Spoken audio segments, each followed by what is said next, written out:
What's up, everybody? I'm back again. Last week, I left y'all with a whole bunch of stuff of, why I haven't been on, just coming back to my true, genuine, authentic self. And hopefully, along the way, that'll be able to help you guys out with my story. I first just want to start with just my walk with Christ and how that hasn't been necessarily an easy walk. It started, like most people, kind of starts when you're a kid, and some people stick with it. A lot of people don't. They go to church and stuff with their mothers, their grandmothers, family members, and they do it because they have to as a kid. Some people enjoy it, some people don't. You kind of go your own path. So for me, was going to church as a kid, kind of went my own path, therefore afterwards, and just did my own thing. And honestly, I didn't really get back into church until my a girl that I was interested in dating at the time, which is my wife now, invited me to church. And to be honest, I went and took that invite because I was interested in her. I'm not going to lie and be like, I just wanted to get back into church. That's not the truth. I was interested in her, so I took the invite, and I continued to keep going because I was interested in her, and that was something that she did on a regular basis. So in a way, without her really even knowing, she helped me to find myself, to find my walk back with Christ. And with that, there's been struggles and there's been, problems with me trying to be better, with me trying to walk with him and trying to live in the world at the same time. And I'm just going to tell you now, those two things just don't align. Trying to walk with Christ and trying to live within the world, because the world pretty much tells you to be happy, do what you want to do, live how you want to live. And walking with Christ is not that way. It's like rules, it's things that you're supposed to do. But the thing is you have to want that. You know, in the word it says that a person can't serve two masters because they will love one and hate the other. That's the same way. You can't live with in the world and want to do the things that the world tells you to do and also want to walk with Christ. I mean, in the beginning, that's kind of how it is. You're kind of transforming who you are from coming from the world to walk with Christ. And it's something so difficult a lot of times that people just don't want to do it, because that means that you have to give up your desires, right? So like your flesh, to be able to live in a way that you don't necessarily want to live. But that's just what it is. It's like the walk isn't easy. It isn't something that you necessarily want to do. It isn't necessarily something that is like a quick fix. It's a lot of stuff to go along with it.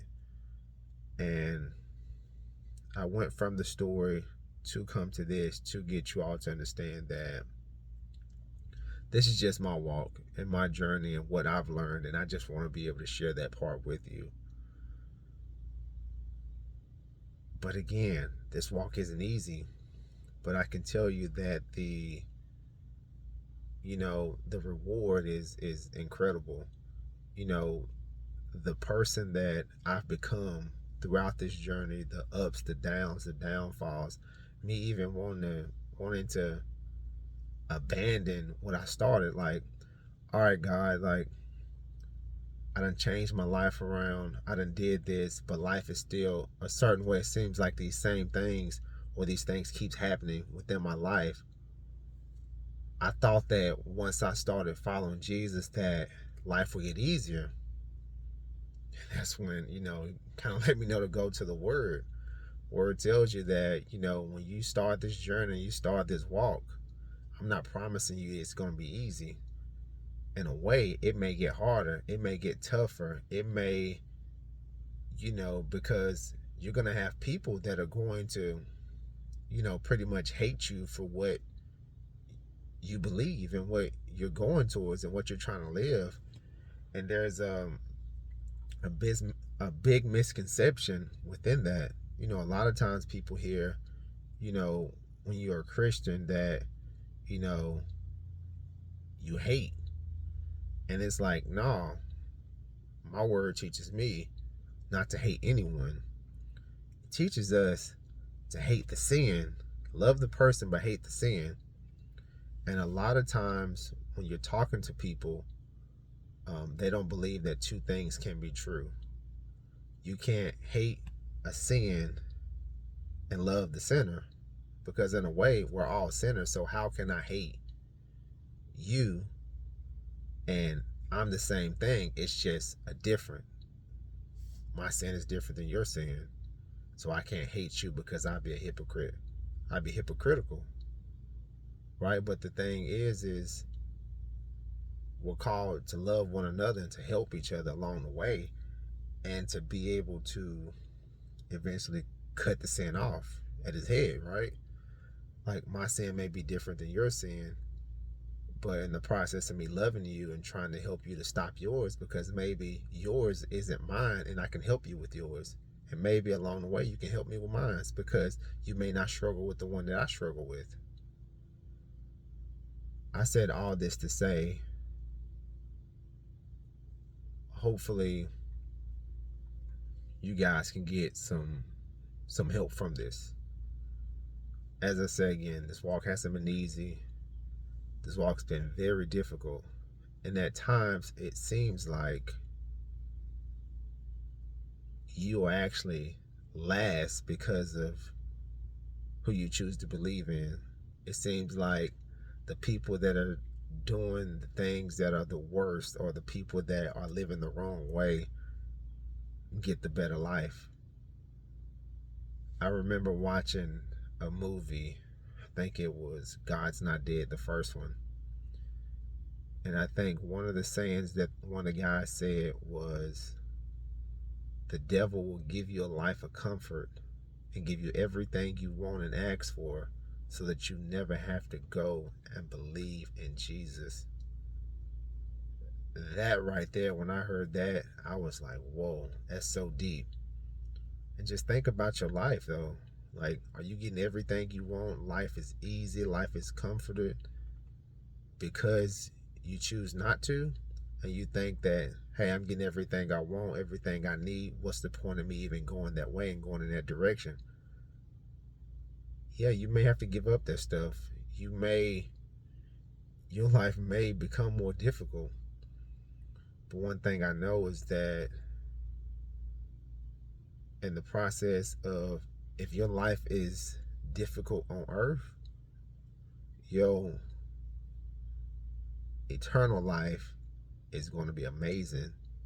So just really think about the life that you live here on earth. Like, think about it. Even if you live to like 110, it's still a short life. Eternity is forever. So do you want eternity to be great, or do you want however long that you have on earth to be great? And I'm not saying it's going to be great, but for it to be against what he created you and called you to do, just to be able to have all the things that you want and desire without fulfilling anything or following them along the way. That's the question you got to ask yourself. Again, I know I'm probably all over the place again, but I'm just talking to you as real as I can, and as the Spirit is speaking to me. Hopefully you can start asking yourself these questions. You can kind of start seeking them for yourself. And again, I'm going to be here as much as I can to be able to help. Comment section is open. Any questions, any concerns, if you got some of the same problems, struggle with some of the same things, I'm available. I'm not too big to where I can't respond, at least for now. Maybe one day, but I do my best while I have the time available to be able to help. This is just another, let's just call it car conversation. And I'll see y'all next week.